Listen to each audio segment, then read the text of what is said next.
Assalamualaikum warahmatullahi wabarakatuh. Bismillahirrahmanirrahim. Alhamdulillahi rabbil alamin. Wa bihi nasta'inu ala umurid dunya waddin. Wassalatu wassalamu ala ashrafil anbiya'i wal mursalin,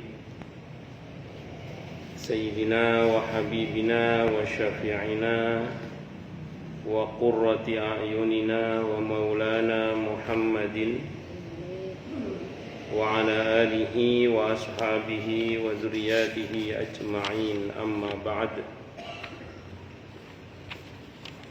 Ashhadu an la ilaha illallah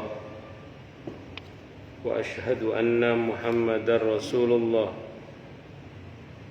wa ufawwidu amri ilallah, innallaha basirun bil ibad. Hasbiyallahu la ilaha illa huwa alaihi tawakkaltu wa huwa rabbul arsyil azim. Qala Allah ta'ala fi kitabihil karim hikayatan an nabiyillahi Musa alaihi salam. Rabbi shrah li sadri wa yassir li amri wahlul 'uqdatam min lisani yafqahu qawli. Para asatidah, para ibu-ibu sekalian, hafidhani wa hafidhakunallah, bil khusus segenap pengurus majelis taklim ibu-ibu Masjid At-Taqwa, yang semoga pengurusnya dan jamaahnya selalu dalam naungan rahmat, barokah, berlindungan serta bimbingan Allah Subhanahu wa ta'ala. Amin, Allahumma amin, insyaallah. Dan tentu saya doakan semoga kemuliaan ibu-ibu sekalian selalu dijaga dan ditingkatkan terus oleh Allah Subhanahu wa ta'ala, sebagai seorang muslimah, sebagai seorang istri, sebagai seorang ibu, dunia hingga syurga. Amin, Allahumma amin, insyaallah. Allahumma inna nas'aluka ilman nafi'a wa rizqan thayyiba wa amalan mutaqabbala wa fatahallahu lana futuhal arifin. Allahumma inna na'udzubika min ilmin la yanfa' wa amalin la yurfa' wa qalbin la yakhsha' wa du'a la yusma'. Allahumma ati anfusana taqwaha wa zakkiha anta khairum man zakkaha anta waliyuha wa maulaha. Amin, Allahumma amin, insyaallah. Masih melanjutkan kajian kita kitab Riyadhus Shalihin karya Al-Imam An-Nawawi rahimahullah rahmatan wasi'ah wa rahimallahu ulama al-muslimin. Qala al-muallif rahimahullahu ta'ala wa nafa'ana bihi wa bi'ulumihi fid dharain, amin. Bismillahirrahmanirrahim. Hadis yang ke-8 sekarang ya. Wa anhu, dan diceritakan dari Abi Hurairah radhiyallahu anhu. Qala, beliau berkata, qala, telah bersabda siapa Rasulullah sallallahu alaihi wasallam. Apa bentuk sabda beliau? Akmalul mu'minina, adapun paling sempurnanya orang beriman. Apanya? Imanan, imannya adalah ahsanuhum, yang paling baik di antara mereka. Apanya? Khuluqan, akhlaknya. Wa khiyarukum, dan paling baiknya orang di antara kalian adalah khiyarukum, yang paling bagus di antara kalian sikapnya linisaihim, bagi istrinya atau bagi kaum wanitanya. Rawahu At-Tirmidzi, telah meriwayatkan hadis ini siapa? Imam At-Tirmidzi. Wa qala, dan beliau berkata hadisun hasanun sahih. Ini hadisnya hasan sahih. Pertama, dalam hadis ini disebutkan paling sempurnanya iman seorang mukmin itu adalah yang paling bagus akhlaknya. Semakin bagus akhlaknya, semakin sempurna imannya. Makanya pernah ada pertanyaan kepada seorang syekh. Syekh, di kampung saya ada 2 orang alim, sama-sama alimnya. Kalau saya harus memilih, kepada siapa di antara keduanya saya belajar? Kata syekh yang ditanya itu, kepada yang paling bagus akhlaknya. Kepada yang paling bagus akhlaknya. Kalau ada 2 orang beriman, kalau ditanya mana yang paling mulia di antara keduanya, yang paling bagus akhlaknya. Jadi paling bagusnya akhlak ini termasuk satu tolok ukur mulianya seseorang, sempurnanya iman seseorang. Makanya kalau kita merujuk pada hadis ini berarti Bu ya, harusnya ya orang itu kalau imannya baik dan benar, apalagi kuat. Saya ulang ya, berarti orang itu kalau imannya baik dan benar serta kuat, lurus, bersih, harusnya akhlaknya bagus. Semakin bagus kualitas imannya, semakin bagus akhlaknya. Harusnya itu begitu, harusnya. Dan saya mohon maaf, kalau seandainya ada orang yang dimana-mana kajian itu tauhid, akidah, kajiannya tauhid, akidah,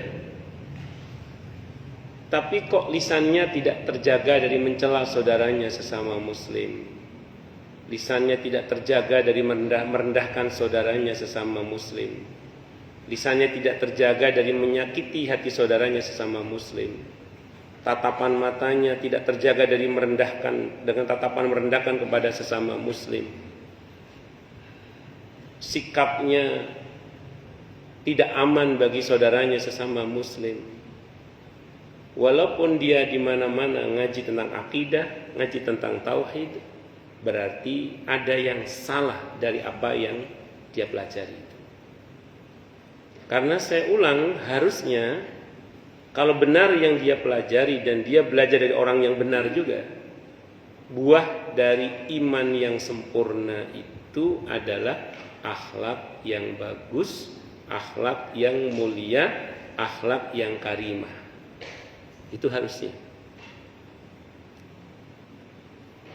Saya pernah ditanya orang, emang ada ya Ustadz ya orang yang secara iktikad itu tampak bagus, ibadahnya bagus, tapi akhlaknya buruk. Secara kasat mata tampak bagus secara iktikad, secara ibadah, tapi akhlaknya buruk, itu memang ada Ustaz ya? Saya jawab ada. Pertama begini, ini pertama ya. Nabi itu ketika membahas tentang pernikahan, apabila datang kepadamu seorang laki-laki yang melamar anak perempuanmu yang kamu rela dengan agama dan akhlaknya. Nah, lihat kalimat Nabi itu, yang kamu rela, kamu senang dengan agama dan akhlaknya, maka terima, karena kalau tidak takutnya di belakang hari ada fitnah. Kan begitu. Ada, saya baca dalam fikih sunnah itu gitu riwayatnya. Ternyata Nabi mengatakan yang kamu senang dengan agama dan akhlaknya. Harusnya kan satu kesatuan itu, tapi Nabi bedakan. Seolah-olah Nabi mau bilang gini loh, enggak semua orang yang tampaknya beragama itu akhlaknya bagus. Maka kalau kamu dapati pada diri orang itu agamanya bagus dan akhlaknya bagus, terima. Karena kalau nggak diterima, ngerinya di belakang hari takut terjadi apa? Fitnah. Tapi saya tidak bahas tentang pernikahan, tapi saya stressingnya pada pembahasan tentang bahwa di situ ada agama dan akhlak, dua hal yang Nabi sebut secara berbeda. Karena saya ulang tadi, tidak semua orang yang tampaknya bagus dalam keberagamaannya lantas bagus dan indah dalam akhlaknya. Bisa dimengerti ya? Nah, itu di antara. Allahu Akbar. Nah, yang kedua saya kasih contoh. Dulu ada satu kelompok yang para sahabat kalau ngelihat sholat mereka, para sahabat ngerasa sholatnya nggak ada apa-apanya. Kalau ngelihat bacaan Al-Quran mereka, para sahabat ngerasa bacaan Quran mereka nggak ada apa-apanya. Tapi semua itu kata Nabi dalam hadis Sahih Muslim, itu tidak pernah melampaui kerongkongannya. Mereka telah lepas dari agama ini kata Nabi, seperti anak panah lepas dari busurnya.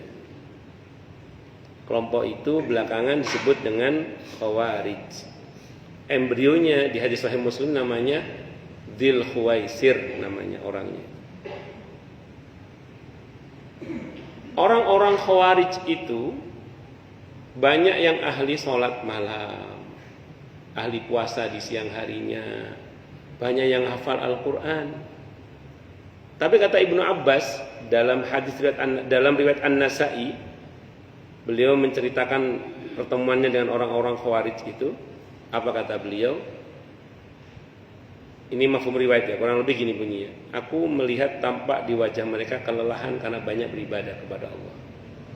Karena mereka ahli sholat malam, ahli puasa di siang harinya, dan banyak yang hafal Al-Quran. Hanya aku lihat di raut wajah mereka itu tampak permusuhan. Di tatapan matanya tampak kebencian, dan tutur katanya penuh dengan caci makian. Keadaan ini sangat berbeda dengan para sahabat Nabi. Para sahabat Nabi itu banyak yang ahli sholat malam, hafal Quran, terus ya ahli puasa di siang harinya. Tapi raut wajah mereka Allah sebut dalam surah Al-Fat ayat 29 dengan pernyataan Allah, simahum fi wujuhihim min athari sujud. Tampak di wajah mereka bekas sujud. Bekas sujud yang dimaksud nanti cek tafsirnya, itu bukan tanda hitam yang di dahi itu, bukan. Kalau Anda buka tafsirnya, kalau di akhirat tanda sujud yang dimaksud adalah nanti bercahaya, di akhirat wajahnya bercahaya. Kalau di dunia, karakter wajah para sahabat Nabi itu ruhama'u bainahum. Ruhama'u bainahum. Di ayat yang sama itu di Al-Fat itu. Jadi tatapan matanya penuh dengan kasih sayang. Raut wajahnya menampakkan mudah bersaudara. Innamal mu'minuna ikhwah. Tutur katanya penuh dengan zikir dan nasihat. Itu para sahabat Nabi. Kok gak sama dengan orang Khawarij yang sama-sama ahli ibadah? Ternyata kata kuncinya tadi, mereka, semua perbuatan mereka itu tidak pernah melampaui kerongkongannya. Mereka sibuk membenahi zahir tapi melupakan batin. Pantes sholatnya tidak membekas dalam perbuatan, karena dia hanya sholat membenahi zahir, melupakan aspek batin. Dia sholat dengan jasadnya, tidak dengan rohnya. Pantes bacaan Al-Qur'annya tidak mewarnai akhlaknya. Kenapa? Karena dia hanya membaca Al-Qur'an di lisannya, tidak pernah melibatkan rohnya dalam mentadaburi Al-Qur'an itu. Pantes kalau begitu keimanannya kepada Allah tidak membekas dalam kehidupan sehari-harinya, karena semua itu miskin pelibatan roh di dalam keimanannya, sehingga tidak berdampak pada perilaku yang nyata dalam bentuk akhlak yang mulia. Maksudnya apa? Hal yang serupa itu bisa terjadi kepada kita kalau kita melakukan hal yang sama. Makanya ini kita nggak usah ngeliat orang lain, gitu. Ya, kita lihat diri kita sendiri aja. Kalau semakin kesini kita rajin ngaji, rajin sholat, rajin taklim, rajin belajar, belajar tauhid, belajar akidah, belajar ibadah macam-macam, kok semakin kesini tidak semakin bagus akhlak kita kepada Allah maupun pada sesama, berarti ada yang salah dari apa yang kita pelajari, atau saya mohon maaf, kita belajar dari orang yang salah. Itu satu dulu. Tapi dan semoga kalau yang kita pelajari, yang kita amalkan, yang kita imani, yang kita yakini itu berbuah dalam bentuk akhlak yang mulia, perangai yang bagus, baik hubungannya dengan Allah maupun pada sesama, sampai situ jangan GR juga, bersyukurlah pada Allah. Semoga itu pertanda apa yang kita pelajari, apa yang kita amalkan, apa yang kita imani itu benar. Semoga nggih, insyaallah, mudah-mudahan. Nah, itu ngoten. Itu bagian pertama dari hadis yang kita baca itu. Yang kedua, dalam hadis ini dikatakan yang paling baik di antara kalian adalah yang paling baik sikapnya kepada istrinya. Dalam Islam itu kalau orang sudah menikah, laki-laki sudah menikah terutama. Ini harusnya bukan untuk ibu-ibu ini, untuk bapak-bapak harusnya ini. Tapi tidak apa-apa, nanti sampaikan ke suaminya ya. Iya, ini sayangnya ini untuk bapak-bapak harusnya ini. Tapi tidak apa-apa, saya sampaikan aja nih. Saya sampaikan aja. Jadi salah satu tolak ukur kalau seorang suami itu mulia atau tidak di sisi Allah, itu dalam Islam salah satu tolak ukurnya adalah bagaimana sikapnya kepada istrinya. Apakah dia memuliakan atau menghinakan. Ibnu Asakir mengutip satu riwayat dikutip oleh Said Sabiq dalam fikih sunnahnya.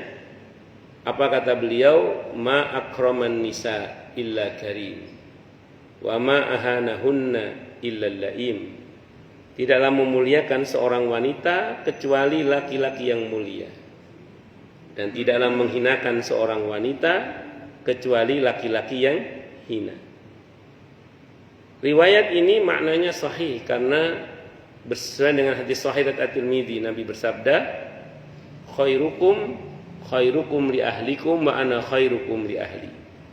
Sebaik-baik kalian adalah yang paling baik sikapnya kepada istrinya, dan aku, kata Nabi, adalah orang yang paling baik sikapku kepada istriku dibandingkan dengan kalian.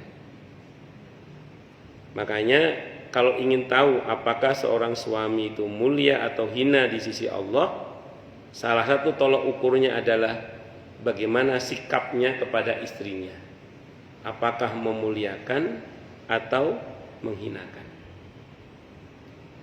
Kalau orang Arab itu ngukur sejahtera dan tidak sejahtera rumah tangganya itu kalau setelah menikah istrinya tambah gemuk, itu berarti sukses, makmur berarti. Orang Arab itu kalau istrinya kurus malu dia. Orang Arab itu. Karena dianggap dikira istrinya itu tidak bahagia. Makmur gitu. Allahu Akbar.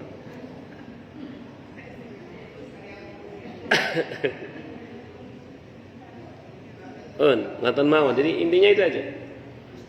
Nggih. Kan kalau apa namanya antara hubungan antara laki dan perempuan itu sekarang kan kita untuk menghindari maksiat itu kan langsung taaruf. Nah, untuk mengetahui akhlak yang bagus itu kan perlu waktu ya. Artinya kalau taaruf cuma ketemu sekali, dua kali terus nikah, kan kita nggak tahu ternyata belakangan akhlaknya laki-lakinya itu maksudnya tidak baiknya gitu. Sedangkan maaf dengan istilah kata tanda kutip misalnya pacaran itu, walaupun mungkin pacarannya yang nggak gimana, karena mungkin sering berinteraksi kan lama-lama kita tahu akhlaknya. Nah, itu bagaimana menyikapi untuk tidak ternyata antara lawan jenis itu ada hubungannya lama, itu bagaimana gitu untuk mengetahui akhlaknya. Baik. Kalau dulu yang Nabi lakukan, yang Nabi kita Muhammad sallallahu alaihi wasallam lakukan itu adalah menikahkan putrinya dan putri-putri sahabatnya atau beberapa sahabatnya dengan orang sekitar yang dikenal kehidupan sehari-harinya. tidak usah pacaran, tapi siapa yang tidak kenal Ali bin Abi Thalib radhiyallahu anhu? Siapa yang tidak kenal Siti Fatimah radhiyallahu anha? Siapa yang tidak kenal Utsman bin Affan radhiyallahu anhu? Nabi itu punya prinsip menikahkan dengan yang sudah sama-sama kenal. Makanya ibu-ibu jangan cuma ngaji, kalau bisa besanan kalau bisa. Kan udah tahu lah siapa Bu Kus, siapa Bu Ana, tahulah siapa Bu Narwati, tahulah siapa. Ya, karena sudah saling kenal, besanan lah kalau bisa. Itu seperti itu. Ya, itu yang kenal dulu. Itu solusi yang pertama. Saya punya jamaah. Semua putrinya tidak boleh menikah kecuali dengan orang yang sekecamatan. Ya, betul itu.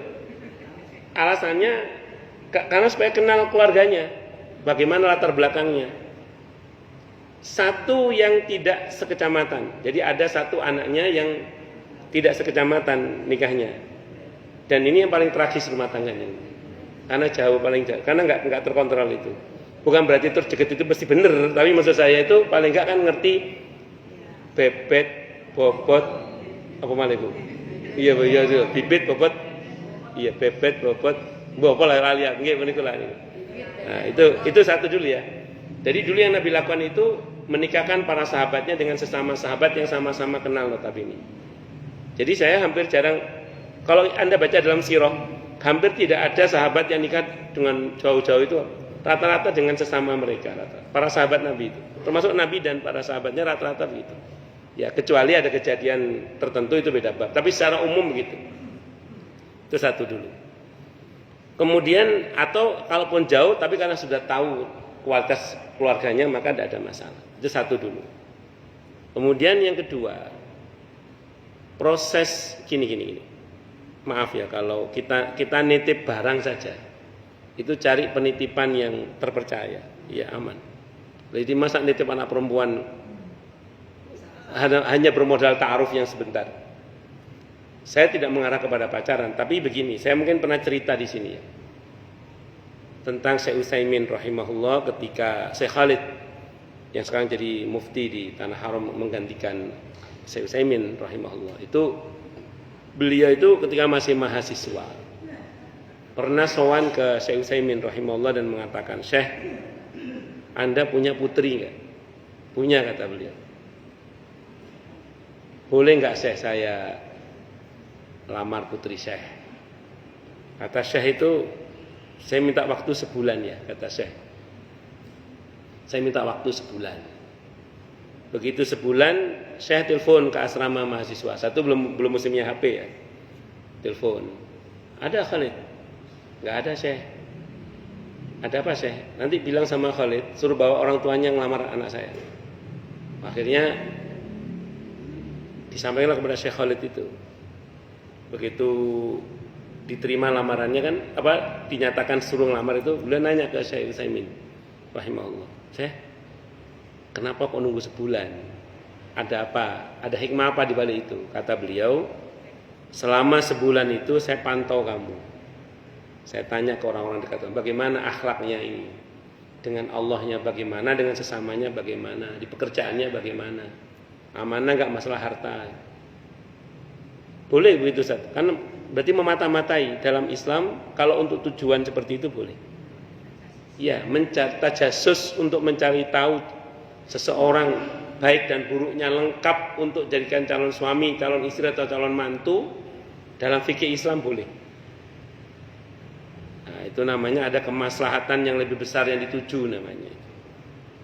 Akhirnya apa yang terjadi? Saya simpulkan kamu insya Allah baik, masya Allah baik. Maka saya terima kamu jadi mantu saya. Dan sebagaimana yang kita lihat, Syekh Khalid masya Allah, alim, soleh insya Allah, masya Allah kan jadi penggantinya Syekh Utsaimin rahimahullah sekarang. Itu. Nah, pas saya baca cerita Syekh Utsaimin itu, saya baca itu. Saya ingat bapak saya sendiri itu. Suatu saat ada yang ngelamar adik perempuan. Yang ngelamar itu Ustadz saya yang ngelamar itu. Yang ngelamar adik saya itu ustadz saya. Bapak saya bilang, "Saya minta waktu 2 pekan." Bapak minta waktu 2 pekan. Selama 2 pekan itu belum zamannya HP kayak sekarang itu. Bapak turun ke lapangan itu. Turun ke lapangan. Sudah ada HP sekarang, cuma nggak kayak sekarang HP itu. Sudah ada HP, cuma nggak kayak sekarang HP itu.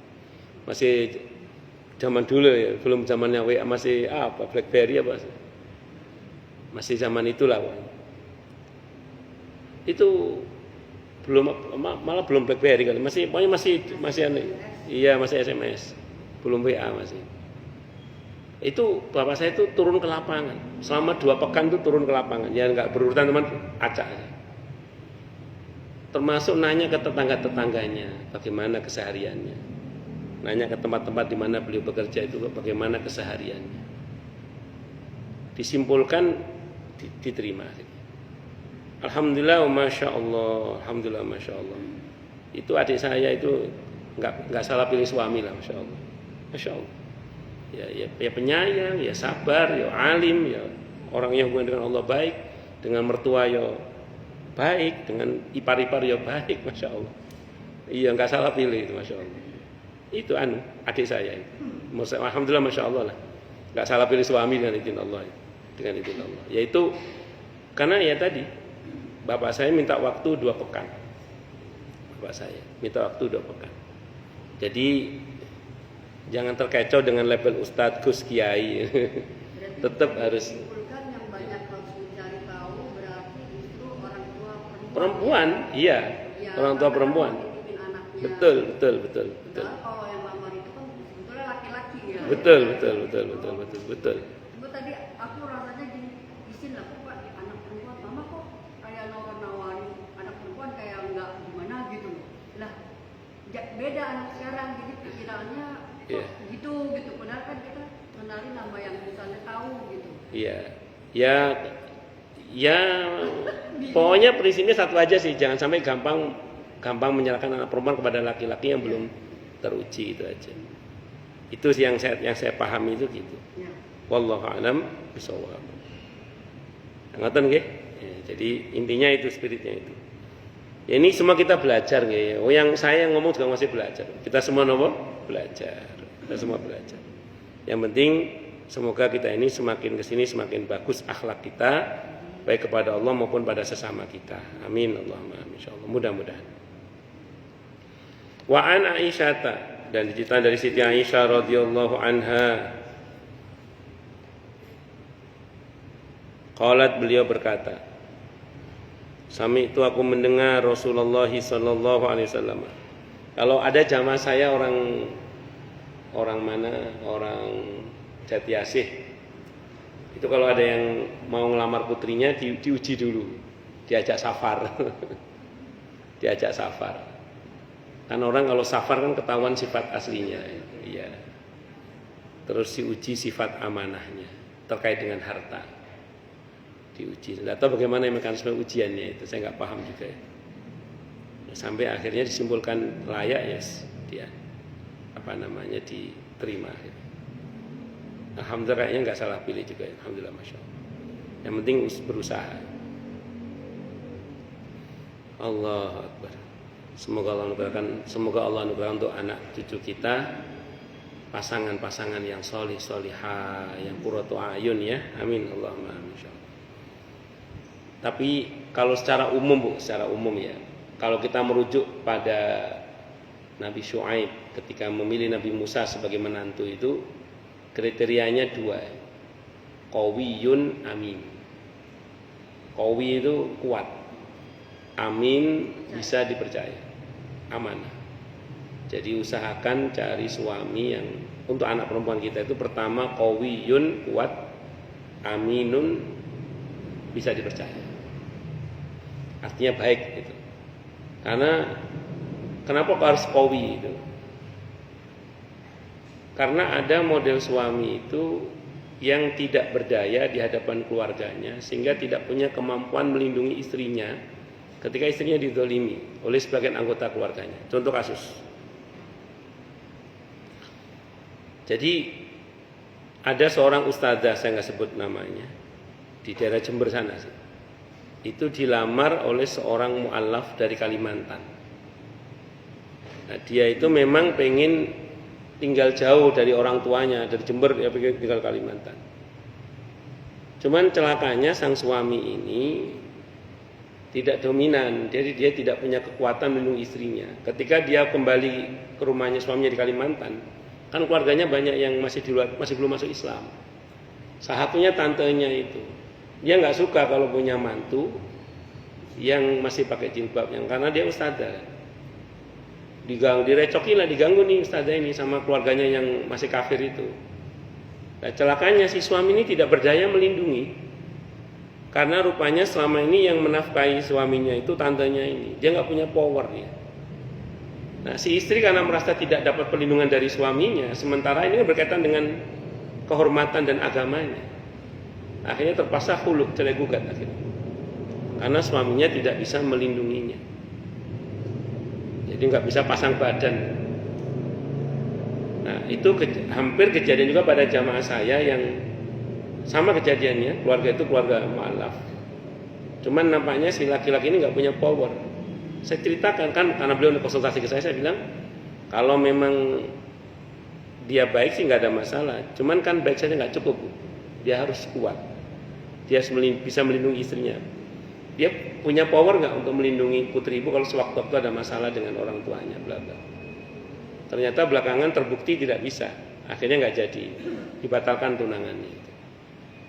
Jadi harus qawiyun, amin, dan harus baik. Dasarnya harus baik. Kalau bahasa agamanya takwa itulah. Kalau bahasanya Muawiyah radhiyallahu an kepada seseorang yang minta pertimbangan pada beliau kepada siapa putri saya harus saya nikahkan, maka jawaban beliau kepada yang bertakwa. Karena laki-laki yang bertakwa itu kalau senang dia akan memuliakan, kalau lagi marah tidak akan menghinakan. Laki-laki yang bertakwa itu kalau senang kepada istrinya dia akan memuliakan istrinya. Dan kalau lagi marah sama istrinya dia tidak akan menghinakan istrinya. Dia akan tetap menjaga kehormatan istrinya. Itulah laki-laki yang bertakwa. Ya, ngoten nggih? Ngoten itu. Allahu Akbar.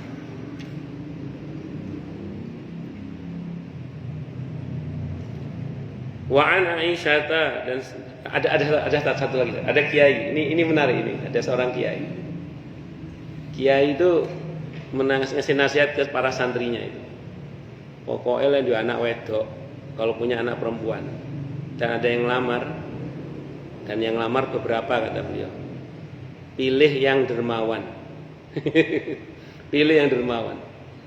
Masih ibadah top, lek dermawan aja dipilih. Milio sing mungkin ibadah ning dermawan. Pilih yang dermawan. Pokoknya pilih yang dermawan. Ya ini sing loman sing di ya pilih sing loman iku. Pilih sing loman. Ada ketemu wong lanang medhit, wis repot. Naudzubillah min syarri dzalik. Saya itu pernah ada orang konsultasi ke saya. Saat itu sudah 10 tahun pernikahan. Saat konsultasi dengan saya itu sudah 10 tahun pernikahan. Sebenarnya suaminya nggak pelit sebenarnya suaminya itu. Jadi kulkas penuh, baju, belanjaan rumah tangga semuanya dipenuhi oleh suami. Yang belanja semuanya suami. Istri nggak dikasih duit sama sekali. Tapi semua dipenuhi, sing belanja sing lanang. Cerita sama saya itu, ngitung duit di depan istrinya ratusan juta, itu selembar pun istri nggak dikasih. Selama 10 tahun pernikahannya itu. Wong wedok gak kuat rupanya. Wong godaan sopi, itu kan.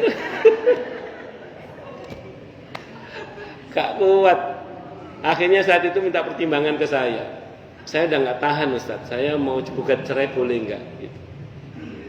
Waduh, iki piye jawabannya? Karena yang laki ini nggak pelit sebenarnya, semua dipenuhi. Ning sing wedok gak oleh belanja dewe, sing belanja sing lanang, nggak pernah pegang duit, nggak boleh pegang duit istrinya itu. Ya Allah itu. Allah Akbar. Kalau yang pelit gimana lagi itu? Mbuh tambah ya apa? Saya nggak tahu akhirnya cerai apa enggak, saya nggak tahu. Saya nggak tahu. Wallahu a'lam bishawab. Allahu Akbar. Bun, lanjut.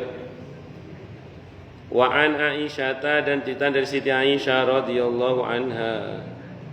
Qalat, beliau berkata, sami'tu, aku mendengar Rasulullah sallallahu alaihi wasallam yaqulu, beliau bersabda, innal mu'mina, sungguhnya seorang mukmin, la yudriku bi husni khuluqihi darajatas shaimil qaim, rawahu Abu Dawud. Sesungguhnya seorang mukmin, la yudriku, pastilah dia mencapai atau bisa menjangkau bi husni khuluqihi, dengan bagusnya akhlaknya itu, darajatas shaimi, derajatnya orang yang ahli puasa, al qaimi, yang ahli salat malam. Rawahu Abu Dawud, hadisnya riwayat Abi Dawud. Dalam kata hadisnya Abu Dawud. Jadi orang yang akhlaknya bagus, kalau kita baca hadis riwayat Abi Dawud, Bu, Nabi Abi Dawud itu di permulaan kitab Sunan Abi Dawud itu menyatakan gini, semua hadis dalam kitab saya Sunan Abi Dawud yang tidak saya komentari, hadisnya aman. Semuanya gitu aja. Ini kan kita baca hadis riwayat Abi Dawud, tidak ada komentar, aman berarti. Kalau ada komentar, perhatikan komentar beliau, apakah lemah atau hasan atau apa. Kalau nggak ada komentar dari beliau, pokoknya hadisnya aman. Itu dijamin oleh Abi Dawud. Jadi kalau baca Sunan Abi Dawud, terus nggak ada komentar apa dari beliau, hadisnya aman. Itu yang jamin beliau di Muqaddimah Sunan Abi Dawud. Ya, itu cirinya hadis Sunan Abi Dawud. Pun lanjut. Jadi orang yang akhlaknya bagus itu bisa menjangkau atau mencapai derajatnya orang yang ahli puasa, yang ahli sholat malam. Ahli puasa yang ahli sholat malam. Kan ada orang itu puasa Senin Kemisnya rajin, tahajudnya bolong-bolong. Ada yang sholat malamnya rajin, puasanya sering jebol misalnya. Ini enggak, dua-duanya. Itu orang yang akhlaknya bagus mencapai dua derajat itu. Orang yang ahli puasa, orang yang ahli sholat malam. Sekaligus dua-duanya itu. Oh, bisa dipahami ya? Nah, itu seperti itu. Maka kalau kita akhlak kita bagus, semoga Allah perbaiki akhlak kita, amin insyaallah. Maka insyaallah dan semoga kita bisa mencapai derajatnya orang yang ahli puasa dan ahli sholat malam.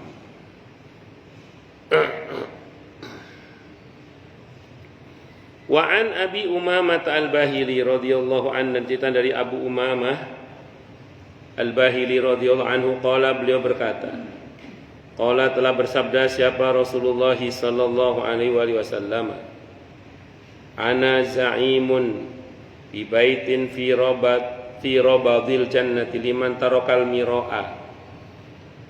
Aku, kata Nabi, za'imun, aku kata Nabi, za'imun, berani menjamin, bibaitin, dengan satu rumah, pasti dapat rumah maksudnya, fi rabadil jannati, di bagian bawah surga atau surga bagian bawah, liman, bagi siapapun, taroka, yang meninggalkan al miro'ah, debat kusir, wa ingkana, sekalipun ada siapa orang itu, muhiqqan, adalah orang yang benar. Jadi orang yang meninggalkan debat kusir, walaupun dia benar, itu dijamin diberi rumah oleh Allah di surga bagian bawah. Orang itu kalau punya rumah, berarti sudah punya sertifikat surga, Bu. Orang kalau punya rumah di surga, itu berarti sudah punya sertifikat surga. Itu kalau bahasa Al-Qur'annya ashabul jannah, orang yang punya sertifikat surga.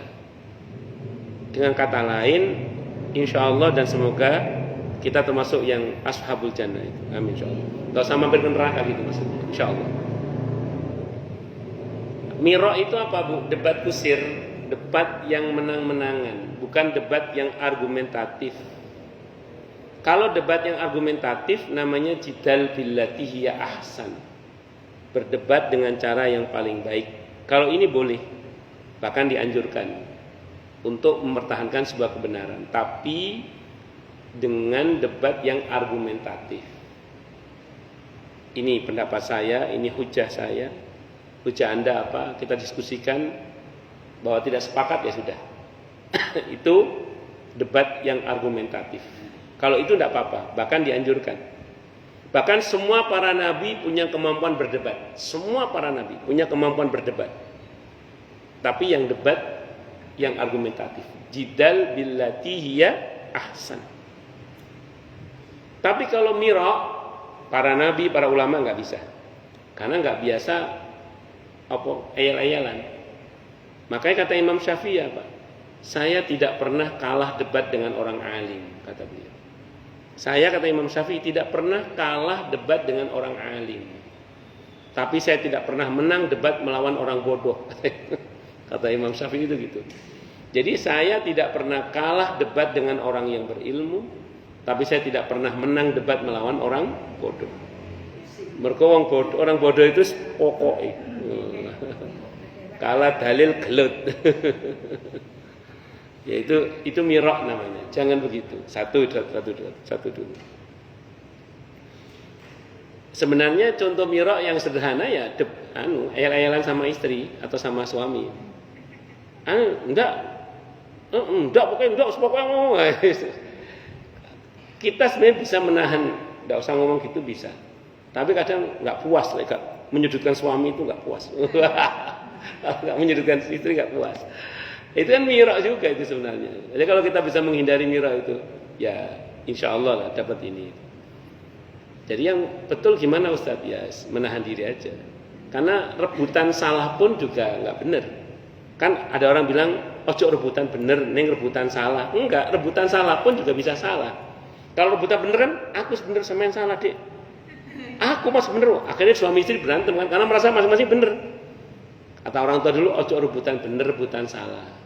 Tapi kalau menurut saya rebutan salah itu juga nggak bener juga. Misalnya gini, ya wis dia aku sing salah. Enggak mas, aku sing salah. Aku sing salah dik. Aku sing salah. Aku sing salah kan berantem juga sama. Mau ngalah.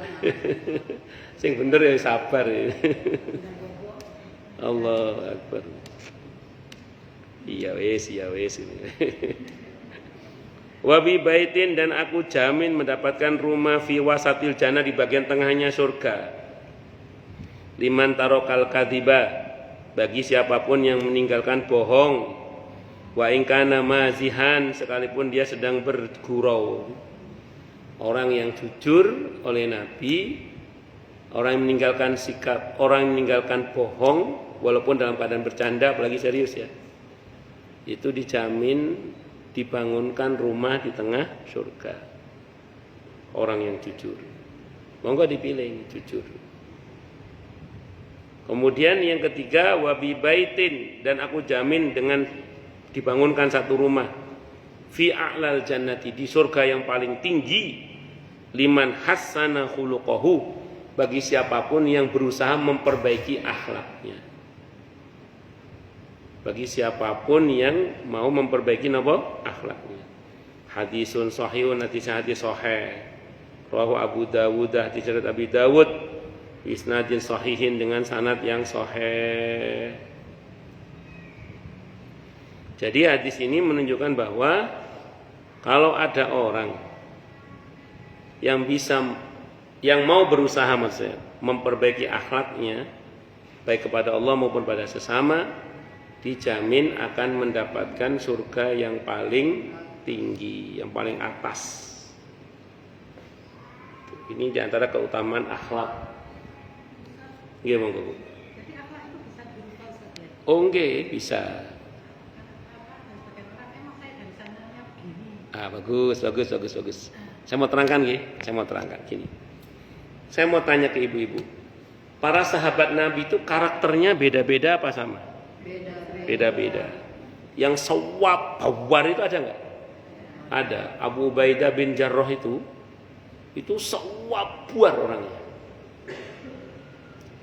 Nggak pernah itu Nabi ngomong sama Abu Ubaidah, sing rosok kenceng titik ngono lho, nggak gitu.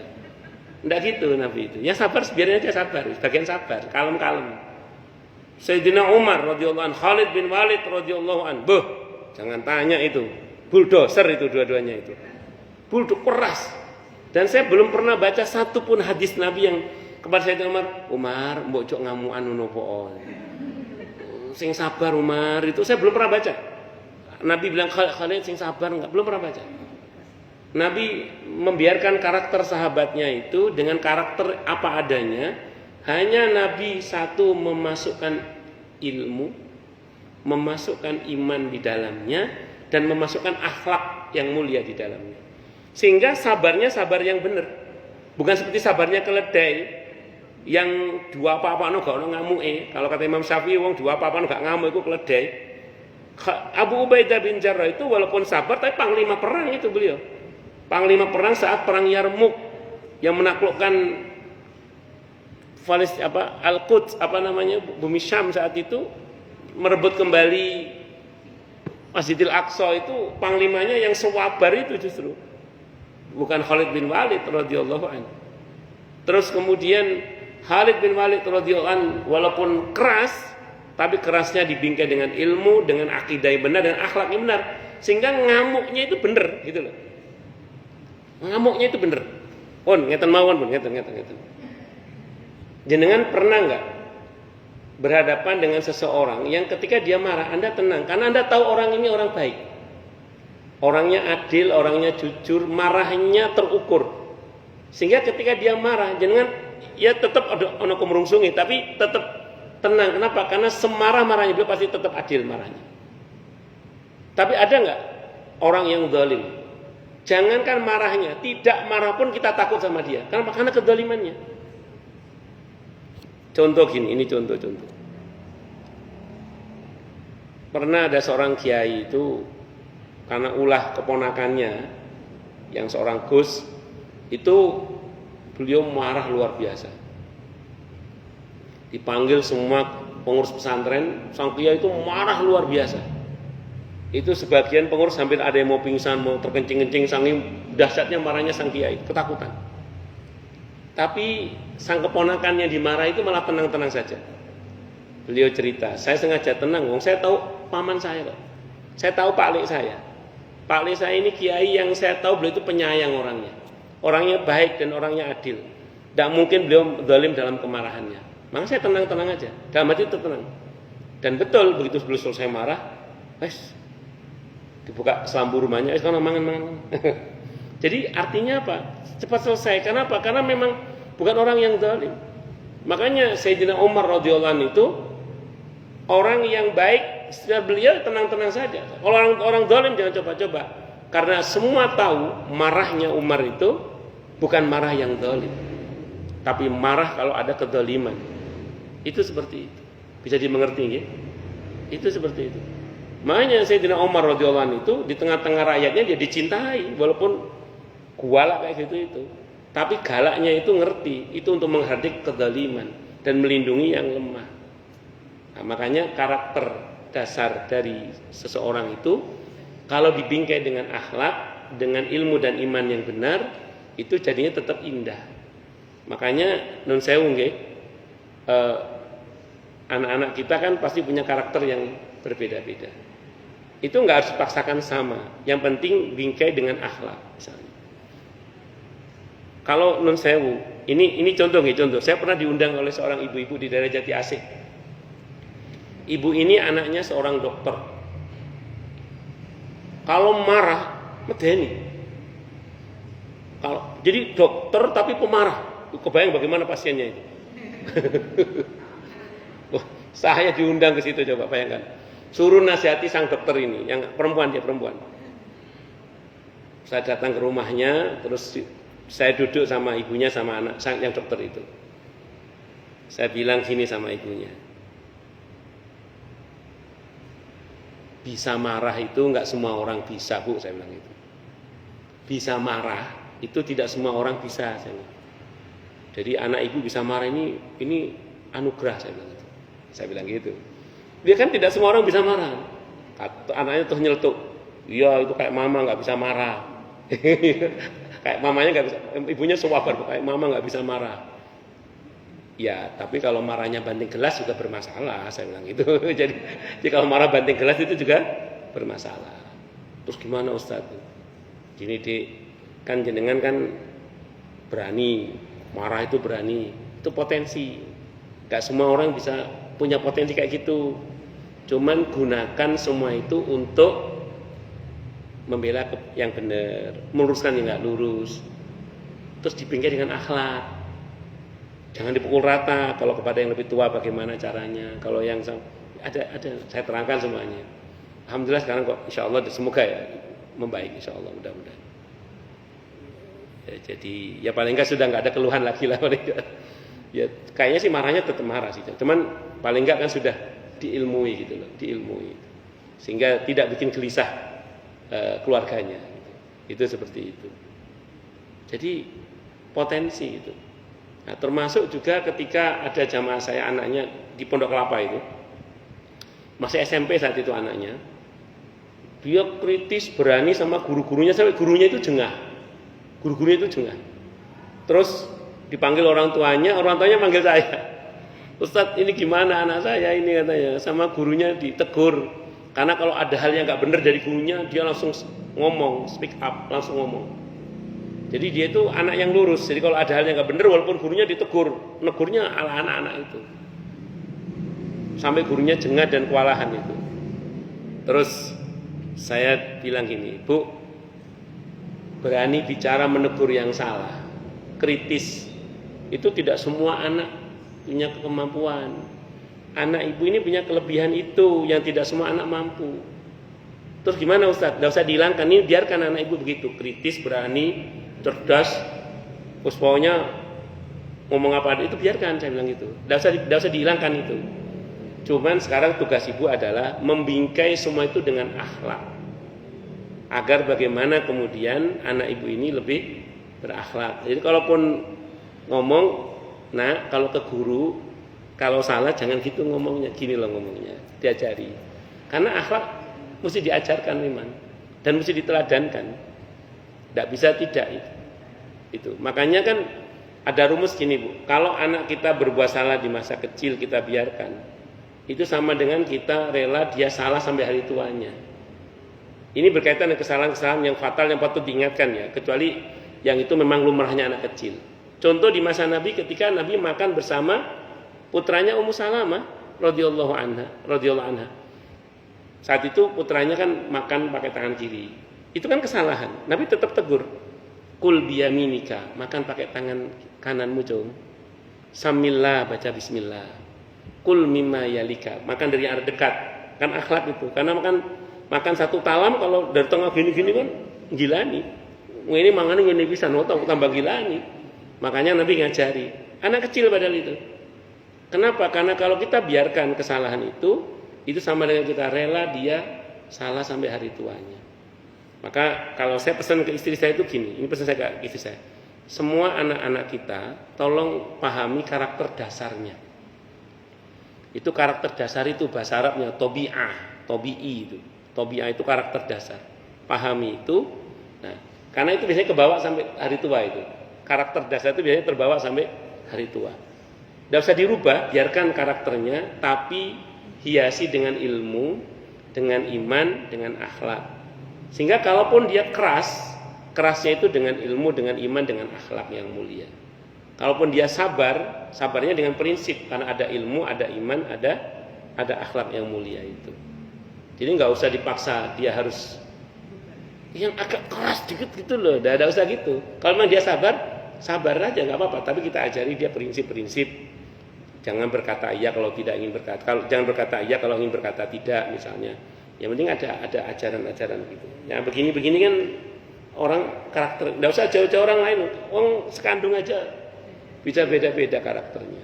Nah, ngoten nggih? Wallahu a'lam bishawab. Cuman kadang orang itu seringkali salah dalam memahami, kan manusiawi gitu ya. Oke, dalam masalah sosial mungkin kita mengatakan itu manusiawi. Tapi kalau kita bicara konsep agama, yang dituntut itu bukan hanya manusiawi, tapi harus manusiawi yang syar'i. Manusiawi yang syar'i. Jadi yang manusiawi yang sesuai dengan tuntunan syariat. Makanya kan mungkin ibu-ibu sering saya sampaikan di sini ya. Konsep ajaran dalam Islam itu tidak untuk merubah manusia jadi malaikat. Jadi kita tidak dipaksa jadi malaikat yang nggak perlu sedih, nggak perlu galau, nggak perlu resah, nggak perlu sakit hati. Enggak. Kita tetap sebagai manusia yang bisa sakit hati, bisa bahagia, bisa sedih, bisa kecewa, bisa putus asa, namanya manusia ya. Cuman semua yang manusiawi itu tidak boleh diliarkan tanpa bingkai syar'i gitu loh. Maka ketika kita kecewa, bagaimana tuntunan syariatnya ketika kecewa? Ketika kita sedih, bagaimana tuntunan syariatnya ketika sedih? Ketika kita senang, bagaimana tuntunan syariat ketika kita senang? Kan semua ada aturan syariatnya gitu. Dan seorang muslim asal mau belajar tapi ya, itu tidak usah meraba-raba, konsepnya jelas semua. Kalau agama sebelah mungkin masih meraba-raba. Kalau kita nggak usah meraba-raba, konsepnya jelas semua kok asal mau belajar. Ngatan nggih? Wallahu a'lam bishawab. Yang mau tanya dulu deh, barangkali yang mau tanya, silakan tanya, protes, marah boleh silakan. Kalau ada, kalau nggak ada saya teruskan. Monggo silakan. Kalau ada. Masalah yang lain boleh, monggo. Kalau ada. Nggih. Bu Ana dulu nggih, monggo silakan. Mengenai warisan nih, misalnya ada 7 orang. Yang satu nggak sepakat, tapi 6-nya semua sepakat. Artinya yang satu itu menjolimi 6 orang. Itu bagaimana ya? Sebentar, ini sepakat dalam pengertian apa ini sepakatnya? Oh, menjual. Tapi sudah dibagi persentase sahamnya? Belum. Ini kok mau dijual dulu baru dibagi? Nggak mau bagi. Nggak tahu. Oh, berarti memang nggak ada satu yang nggak mau dibagi gitu? Ya, nggak mau direalisasikan. Sebenarnya ini bukan satu-satunya kasus.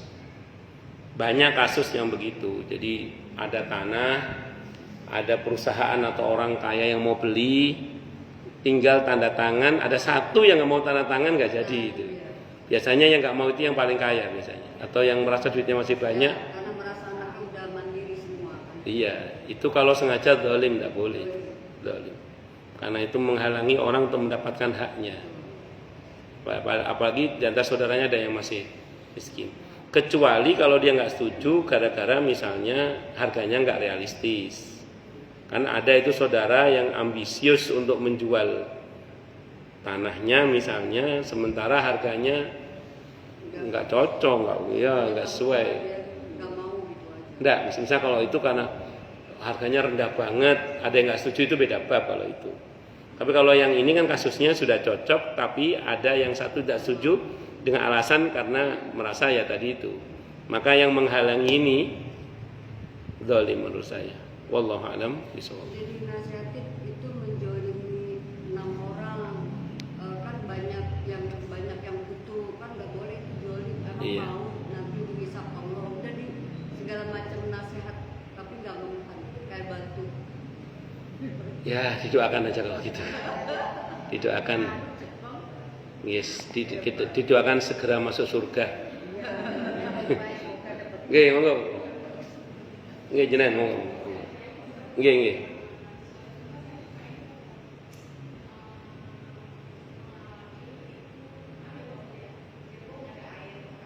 Enggak apa-apa.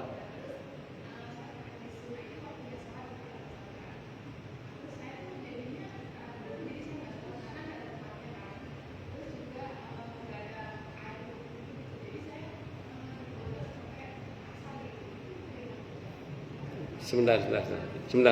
Jadi gini. Maaf, ini pup atau pipis gitu ya.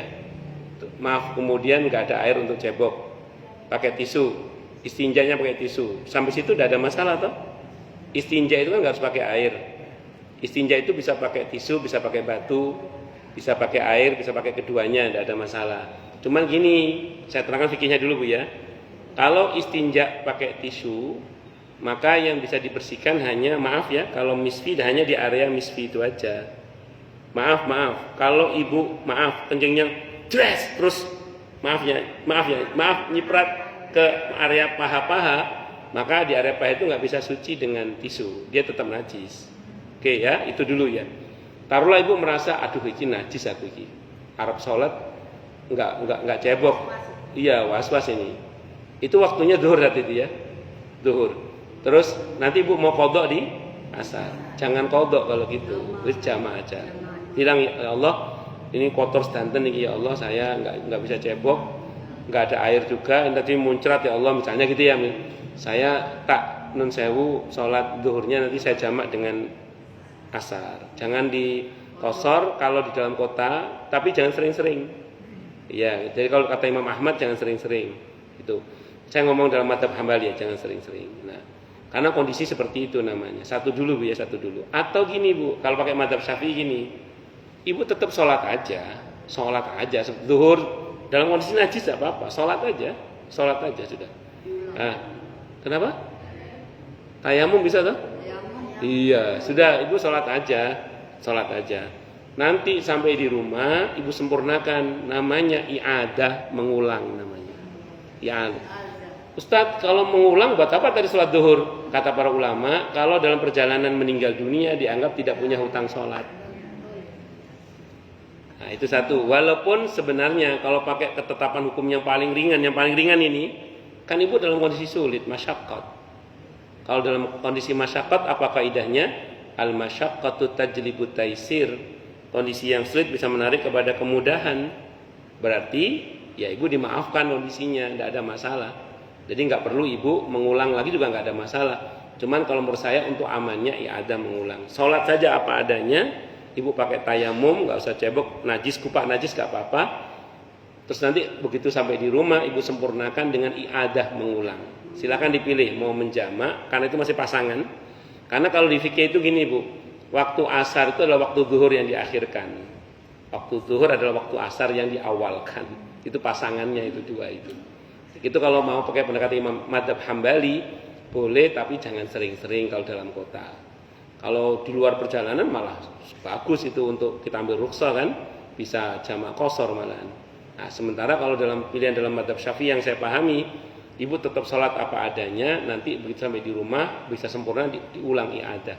Walaupun kalau kita pakai pendapat yang paling ringan itu kondisi masyaqqat, kondisi sulit. Kondisi sulit itu tanpa diulang pun nggak ada masalah. Karena ada kaidah juga yang berbunyi begini Bu, rukhsah yang diambil itu sudah sah dan tidak wajib diulang. Itu rumusnya. Cuman beberapa ulama membuat kaidah tentang i'adah untuk lebih menenteramkan hati sebenarnya. Sambil contoh gini, ini contoh. Pernah di masa Nabi kita Muhammad SAW ada di Bulughul Maram itu dua orang sahabat tayamum karena nggak ada air. Begitu selesai sholat ada air, yang satu wudhu ngulang sholat, yang satu enggak. Diceritakan kepada Nabi kita Muhammad SAW, kepada yang mengulang kata Nabi kamu dapat pahala 2. Yang tidak mengulang kata Nabi asab tas sunnah, kamu udah sesuai dengan sunnah. Kenapa? Karena saat itu kondisinya memang nggak ada air. Satu dulu ya. Yang kedua, pernah ada seorang sahabat Nabi itu datang kepada Nabi dalam keadaan Nabi sedang sholat berjamaah. 2 orang itu nggak ikut sholat. Ada dalam fikih sunnah saya baca ini. Nah, terus kemudian selesai sholat Nabi bertanya ke 2 orang ini, apakah anda berdua muslim? Kami berdua muslim ya Rasulullah. Kenapa tidak sholat berjamaah dengan kami? Kami sudah menjamak sholat kami di kemah kami. Berarti dia tamu sudah jamak di hotel rupanya. Sampai di Nabi lagi sholat, dia nggak ikut sholat. Terus apa sabda beliau? Lain kali kalau kalian datang ke satu kaum yang kaum itu sedang sholat, ikutlah sholat bersama dengan mereka. Tapi Nabi tidak mewajibkan, tapi Nabi menganjurkan. Jadi kalau ibu mengulang tentu lebih baik. Kalau tidak, enggak apa-apa juga. Itu seperti itu. Insya Allah sudah cukup. Cuma kalau saya pribadi lebih suka mengulang. Kenapa? Karena ya lebih menenteramkan saja. Lebih menenteramkan. Saya kira itu Bu ya. Wallahu a'lam bishawab. Oke.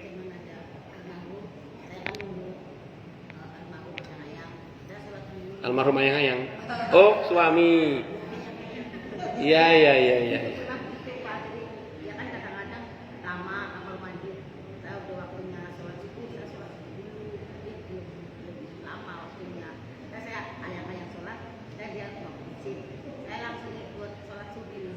Enggak apa-apa. Kalau kita udah yakin sholat kita udah kita lakukan sempurna, masa kita harus sholat lagi? Tapi boleh apa-apa. Itu sahabat Anas ibn Malik radhiyallahu, sahabat Mu'ad bin Jabal radhiyallahu, hadisnya Sahih Muslim.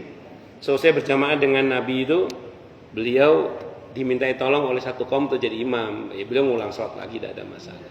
Abu Bakar As-Siddiq radhiyallahu anhu ketika ada sahabat yang terlambat jamaah, kata Nabi siapa mau sedekah? Nah, beliau mengulang sholat. Jadi sempurna sholatnya, cuman mengulang itu sebagai bentuk sedekah. kepada orang yang tidak mendapatkan jamaah itu. Nggih, monggo. Mengenai sholat tahiyatul masjid, Ustaz. Ya, baik. Misalkan kita sekarang ini kan sudah datang masjid, Oke. kita langsung tahiyatul masjid. Ya. Nah, setelah pengajian kita kan saya mau sholat dulu, nanti kita keluar lagi nih mau ambil wudu. Ya. Tapi kita masuk masjid harus tahiyatul masjid. Pertama, tahiyatul masjid tidak harus. Itu sunnah. Sunnahnya sunnah biasa, bukan sunnah muakkadah. Kalau Ibnu Abbas mengatakan bagi yang tidak mengerjakan tahiyatul masjid maka bisa diganti dengan tasbih. Itu kata Ibnu Abbas. Subhanallah, alhamdulillah, wala ilaha illallah akbar. Bagi yang punya wudu bisa sekali, kalau nggak punya wudu 3 atau 4 kali. Kalau di dalam kitab Raudhatul Muhibbin kalau saya nggak salah ya, karya Ibnu Qayyim itu 4 kali yang saya baca. Tapi kalau Ibnu Abbas 3 kali. Kalau sekiranya tidak punya wudu, kalau punya wudu sekali. Subhanallah, alhamdulillah, wala ilaha illallah, Allahu akbar. Nah, ibu misalnya pakai wuh nggak tahiyatul masjid, paling nggak ibu baca tasbih sebelum duduk. 1. Kalau ibu mau tahiyatul masjid lagi silakan, tapi kalau di dalam bab tentang i'tikaf yang saya pernah baca, orang keluar dari masjid kalau untuk keperluan yang asasi kayak pipis, pup, asal langsung kembali ke masjid lagi. Jadi bukan dari kamar mandi ibu kongko-kongko di luar terus, tapi ibu langsung. Itu tidak perlu niat i'tikaf kembali, termasuk tidak harus niat sholat tahiyatul masjid kembali. Nah, kalau ibu misalnya pakai mau langsung duduk nggak enak, tasbih terlebih dahulu. Subhanallah, alhamdulillah, wala ilaha illallah, wallahu akbar. Kalau punya wudu sekali cukup, kalau nggak punya wudu, yang pernah saya baca riwayatnya 3 kali. Dalam satu riwayat 4 kali. Ada yang mengatakan kalau nggak punya wudu, kalau punya wudu sekali cukup. Dan sholat tasbih, sholat tahiyatul masjid itu hukumnya sunnah biasa, bukan sunnah muakkadah, bukan wajib juga. Itu biar kita tahu. Jadi seolah-olah kalau orang nggak tahiyatul masjid kayak salah banget, itu enggak betul. Nah, apa pernah Ustadz Nabi itu enggak tahiyatul masjid masuk ke masjid langsung duduk? Pernah kalau khatib Jumat. Nabi kalau khatib Jumat dari dalamnya langsung masuk langsung duduk, salam langsung duduk beliau. Langsung duduk jadi khatib maksudnya. Karena kan dalam beliau kan nempel dengan masjid, jadi keluar dari dalam langsung ke mimbar, salam duduk langsung beliau. Itu beliau. Jadi itu menunjukkan bahwa itu hukumnya tidak wajib. Dan Ibnu Abbas yang mengatakan cukup dengan tasbih kalau memang kita tidak mengerjakan tahiyatul masjid. Wallahu a'lam bishawab. Subhanallah, alhamdulillah, wala ilaha illallah akbarnya. Tasbihnya itu loh. Sekali untuk yang punya wudu, kalau nggak punya wudu 3 atau 4 kali. 3 atau 4 kali. Terus kalau masih nyambung yang tadi, kalau dia berpikiran kalau tahiyatul masjid itu sunnah, pada saat dia ke toilet, kemudian dia masuk lagi, seyogyanya ya kalau memang dia udah berprinsip itu sunnah, berarti sholat itu lagi. Enggak perlu juga karena itu hajat manusiawi. Keluar masjidnya tidak karena kongko-kongko, tapi karena hajat manusiawi. Kalau hajat manusiawi tidak perlu mengulang tahiyatul masjid. Ya, kenapa Bu? Kenapa Bu? Tidak wajib. Kenapa Bu tadi, Bu? Nah. Nggih. Kenapa? Halal sama? Oh.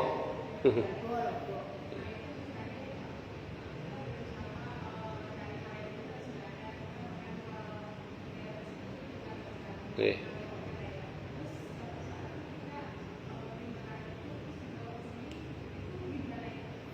Gini, kan kita kan tidak punya kewenangan menetapkan. Yang menetapkan kan ahlinya setempat ya. Kalau ibu percaya ya sudah makan saja, kalau ibu nggak percaya ya jangan. Saya punya jamaah itu dari Taiwan, itu dapat oleh-oleh apa namanya mochi. Itu ada sertifikasi halal dari Taiwan. Ya saya percaya aja lah, wong. Saya juga bukan ahlinya. Terus dikasih kue kacang merah itu apa namanya? Ya itu dari Taiwan. Saya tanya karena nggak ada label halalnya ini. Saya tanya. Beliau rupanya nanya ke yang tukang masak, ini halal apa enggak? Ini untuk vegetarian, pure murni nabati. Jadi ini untuk vegetarian, pure murni nabati, tidak ada hewaninya. Kalau nabati kan rata-rata halal toh? Ya wis tak mangan aja lah. Gitu. Saya gitu.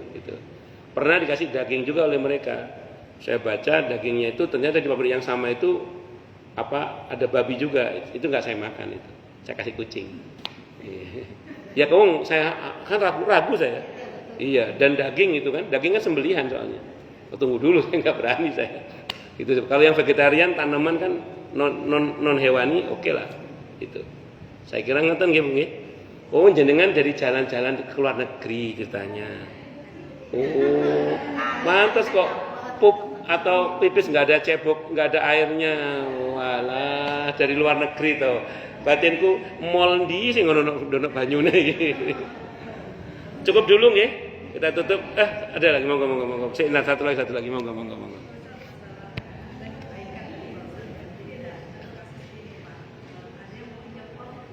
Ya.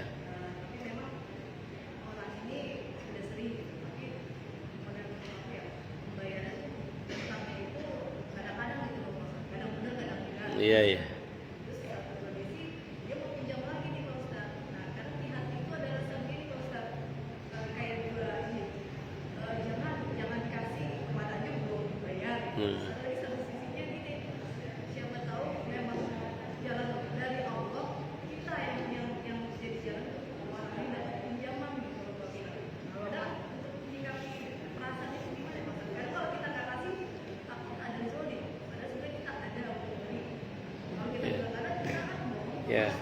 baik.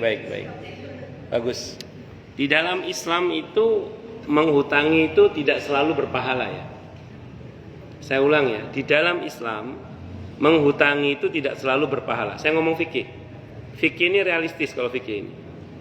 Bahwa ada hadis yang mengatakan tentang keutamaan menghutangi, iya. Bahkan melebihi sedekah pahalanya. Oke. Tapi kalau kita ngomong fikih, dan fikih ini saya ulang, fikih itu realistis. Tidak selalu menghutangi itu berpahala. Ada masa di mana kalau kita menghutangi malah kita berdosa. Kapan itu? Ketika orang yang akan berhutang ini adalah orang yang tidak punya kemampuan membayar. Makanya dalam Islam orang yang tidak punya kemampuan membayar itu tidak boleh berhutang. Haram hukumnya orang yang tidak punya kemampuan berhutang itu haram, tidak boleh. Maka kalau kita tahu dia tidak mampu membayar dan kita kasih utangan, itu sebenarnya kita dukung perbuatan haram dia. Satu dulu. Yang kedua, mental. Sudah jadi mental, ngutang sana, ngutang sini, gaya hidupnya yang besar pasak daripada tiang, penghasilan satpam, pengeluaran dirut. Jadi nggak cocok. Kalau kita dukung borosnya dia, berarti kita menolong kedurhakaan dia kepada Allah, maka kita berdosa. Nah, jadi gini, kalau memang ibu tahu memang ini karakter orangnya seperti itu dan tidak bagus kalau ibu pinjami, maka ibu tolak secara baik-baik aja. Maaf Bu, saya belum bisa minjemin. Kalau menurut ibu dia begitu. Tapi kalau hati ibu yang paling dalam merintih, wah, nggak tega misalnya, terus berharap pertolongan Allah sehingga ibu pilih untuk meminjami, ya monggo silakan saja. Cuman kalau kita pakai pertimbangan fikih, itu tadi jawabannya. Makanya saya pribadi pernah ada orang datang ke rumah. Sebelum dia datang saya dapat berita tentang orang ini, tapi saya nggak mau percaya langsung karena harus tabayun kan. Tapi memang dia latar belakangnya seperti itu. Ya, jadi nggak usah tabayun pun kayak ada bener-benernya juga, tapi saya nggak langsung nuduh gitu. Dia datang, Ustadz saya pinjam uangnya. Selama ini dia lancar kan. Kali itu saya bilang, maaf bang saya nggak bisa. Nggak ada Ustadz, ada. Tapi nggak mau saya bilang gitu. Saya nggak mau. Ya saya apa adanya. Ya saya kan apa adanya. Dia bilang ada Ustaz, ada. Tapi saya tidak mau, saya bilang gitu. Ya saya lagi nggak mau apa ngajak gelut. Artinya ya sudah saya ngomong apa adanya aja. Saya nggak ngomong nggak ada duit, enggak. Saya ada, cuman saya nggak bisa minjemin. Akhirnya dia mundur gitu. Untungnya dia nggak nanya langsung. Kalau dia nanya terus saya jawab. Saman katanya gini lagi, apa betul gitu. Saya takut dipakai gitu lagi. Saya mau gitu. Mau saya gituin, kemudian dia nggak nanya terus dia pergi. Jadi gitu Bu ya. Jadi silakan ibu pertimbangkan secara fikihnya tadi orang ini tipe orang yang bagus dipinjami atau tidak. Karena nanti takutnya ibu malah berdosa. Sudahlah hilang duit berdosa pula. Ya, satu. Yang kedua kalau ibu merintih nuraninya gitu ya. Itu kasih apa? Kasih lah. Ya. Cincai lah ya silakan. Ya. Kalau ibu mau gitu ya. Saya kira itu. Wallahu a'lam. Cukup dulu ya. Kita tutup dengan hamdalah. Alhamdulillahirabbil alamin. Semoga kajian kita bisa bermanfaat, mubarakah fi dini wa dunya wal akhirah. untuk kita, keluarga kita, dan seluruh umat Islam semuanya. Dan mudah-mudahan kita semua dijadikan oleh Allah sebagai orang-orang yang sukses dunia akhirat, selamat dunia akhirat, bahagia dunia akhirat, dan dipermudah setiap urusan kita oleh Allah di dini wa dunia wal akhirah. Semoga Allah limpahkan hidayah selalu untuk kita, semoga Allah tingkatkan selalu hidayah untuk kita, dan semoga Allah berikan hidayah untuk siapapun yang melihat kita. Subhanakallahumma bihamdika asyhadu an la ilaha illa anta astaghfiruka wa atubu ilaik. Sallallahu alaihi Muhammad wa ala alihi wa sahbihi wasallam. Saya mohon maaf. Wassalamualaikum warahmatullahi wabarakatuh.